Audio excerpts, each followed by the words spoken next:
डायन डायन।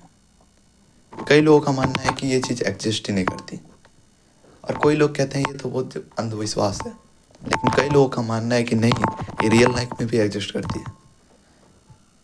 तो भाई वही जान पाएगा नसीब जो इसको फील किया है, अनुभव किया रहता है।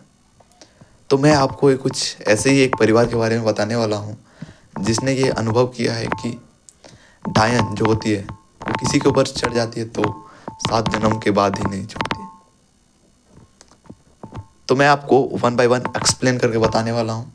तो उससे पहले हमारे चैनल पे जो न्यू है वो हमारे चैनल पे जुड़ जाएं और हमारे चैनल को सब्सक्राइब कर दें कि हमारे जैसे हॉरर नॉलेजेबल वीडियोस अपलोड होंगी तो आपको नोटिफिकेशन चल जाएगा। तो वीडियो में ना लेट करते हुए वीडियो को स्टार्ट करते हैं। तो ये कहानी जो कि झारखंड की है, झारखंड का एक डिस्ट्रिक्ट जो कि काफ़ी ज़्यादा पॉपुलर है, बोकारो स्टील सिटी 19 के दशक में। इसी बोकारो डिस्ट्रिक्ट काफ़ी ज़्यादा एक पॉपुलर हुआ था, जो कि एक विलेज में हुआ था जिस विलेज का नाम है भतुआ। काफ़ी ज़्यादा लोग जो कि बोकारो से जुड़े हैं वो तो जानते ही होंगे भतुआ के बारे में। तो ये कहानी एक सोमनाथ नाम के एक युवक की है जो कि आर्थिक रूप से बहुत ज़्यादा कमज़ोर था। उसकी शादी करीब लगभग से 2-3 वर्ष के पहले ही हो गई थी। तो वो उस समय तो आप जानते ही होंगे कि बेरोजगारी किस लेवल पे थी। तो उस समय वो काम की तलाश में निकल पड़ा था। तो काफ़ी जगह पूछने पर कि वो काम कर सकता है तो काफ़ी ज़्यादा रिजेक्शन मिले उसको। फिर वो जंगलों में लकड़ियाँ काटने चला गया। जंगल में जाते जाते उनको एक बाबा मिले।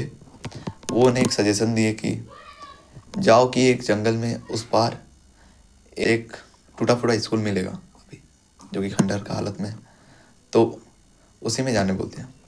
तो उसमें एक दादी रहती थी, दादी जस्ट ओल्ड लेडी। तो जो दादी है, तो जो सोमनाथ था वो तो काम के पीछे तो भाग ही रहा था, उसको तो काम कैसे भी करके चाहिए ही था। तो उस बाबा ने जिस एड्रेस पे उसको बताया वो चल गया उसी एड्रेस पे, बिना कुछ सोचे समझे कि वो कैसा हो सकता है। बाकी रास्ते में उसको जंगल ही था, तो रास्ते में उसको काफ़ी ज़्यादा प्रॉब्लम फेस करना पड़ा। जानवरों की आवाज़, कोहरा अंधेरा। उस समय उतना कुछ डेवलप भी नहीं हुआ था जितना आज के युग में हो गया। तो उस समय वो कोहरे अंधेरे में जा रहा था, और इत्तेफाक की बात यह है ना कि वो नाइट में जा रहा था, नाइट। तो वो जाते जाते 1-2 दिन लगा, पहुंच गया। जस्ट पहुंचने के बाद उसने देखा कि एक हवेली है जिसमें लाइट भी चल रही है, लेकिन उसके आसपास कुछ नहीं है, बस जस्ट एक ही हवेली थी, स्कूल, वो भी थोड़ा मोड़ा डैमेज की हालत में।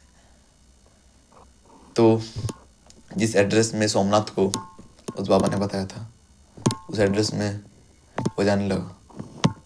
और जाने के बाद उसने एक चीज़ बहुत नोटिस की कि वो बहुत ज़्यादा अजीब व गरीब जगह थी।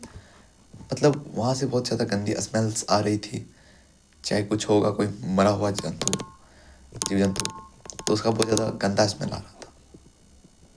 तो उसने वो सब इग्नोर कर दिया एंड जाकर डोरबेल खटखटाया। तो जैसे ही खटखटाया तो वहाँ से कुछ रिस्पॉन्स नहीं आया अंदर से। तो फिर से उसने ट्राई किया, करते करते फिर बहुत देर के बाद आई एक बूढ़ी लेडी। जस्ट आने के बाद उसने ना बहुत आश्चर्य के साथ उसे देखा, वो ओल्ड लेडी को।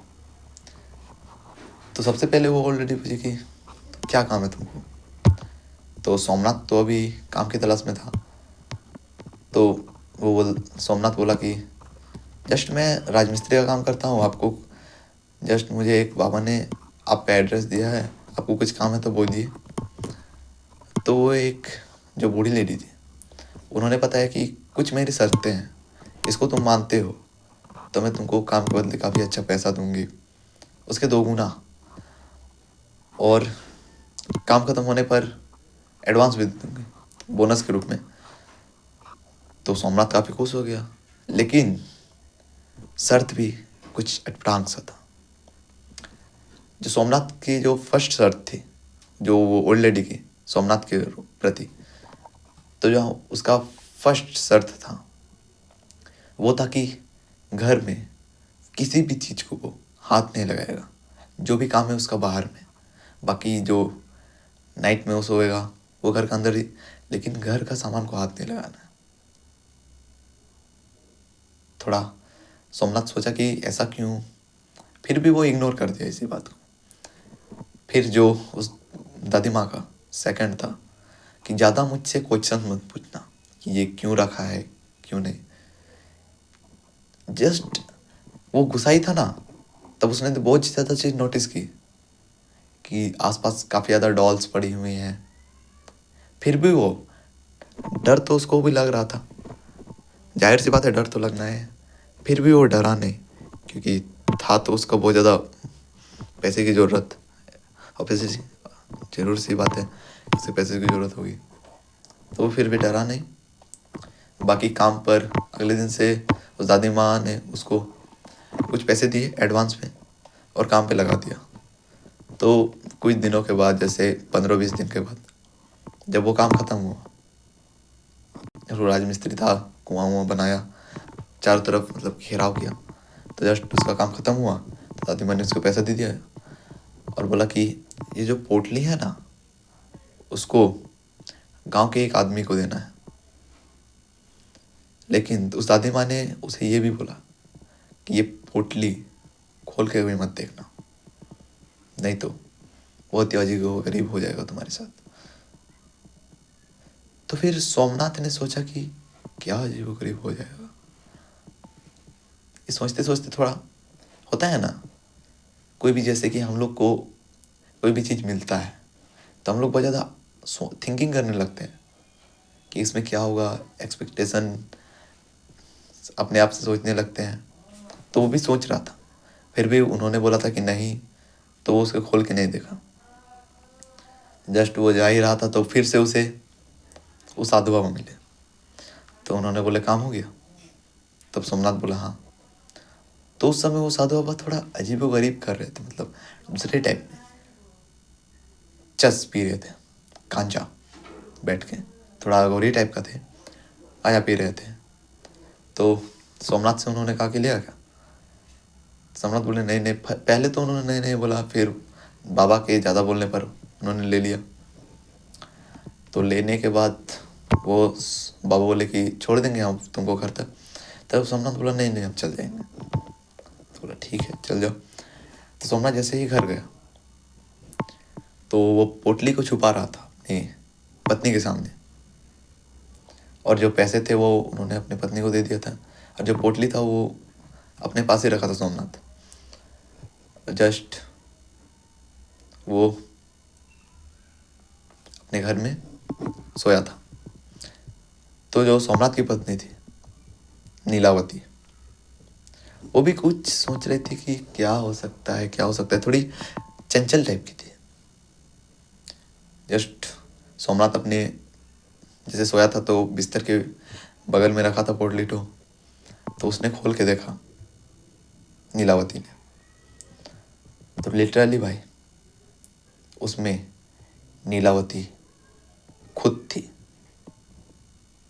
तो नीलावती ने जल्दी मल्दी पोटली को फेंका, और अगले दिन जब सोमनाथ उठा तो देखा कि नीलावती की डेथ हो गया उसका।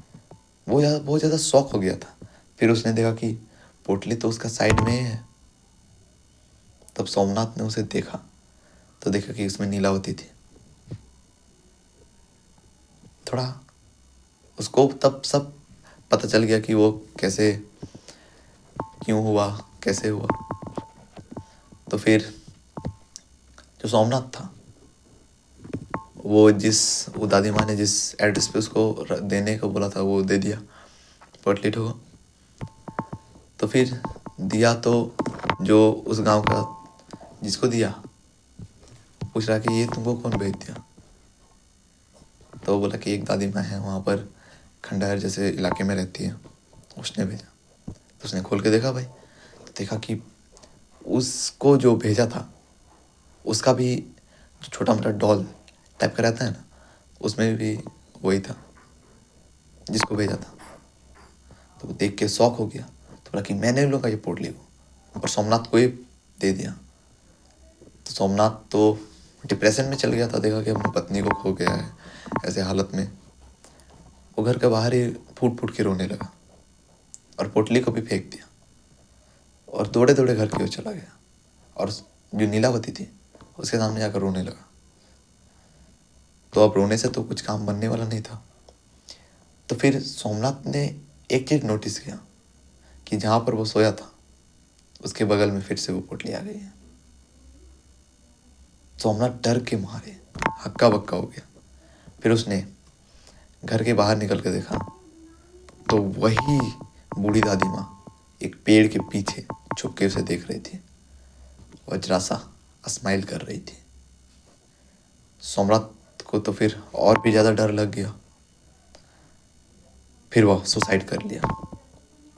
तो इस कहानी में हमें बस एक ही सीख मिलती है कि कभी ना किसी के ऊपर उतना ज़्यादा ट्रस्ट नहीं करना चाहिए। बाकी आप देख ही सकते होंगे, और हमें काम के चलते किसी भी चीज़ के चलते मतलब उतना भी लोभ नहीं करना चाहिए, नहीं तो परिणाम तो हमेशा बुरा ही होता है। तो यदि आपके साथ भी ऐसी घटना घटती है तो ऐसी ना करें आप भी ऐसा चीज़, वही बेहतर रहेगा। और बाहरी शक्तियों को, नेगेटिव एंटिटियों को अपने पास जगह ना ही दे तो ही अच्छा रहेगा। तो मिलते हैं नेक्स्ट वीडियो में, तब तक के लिए बाय बाय।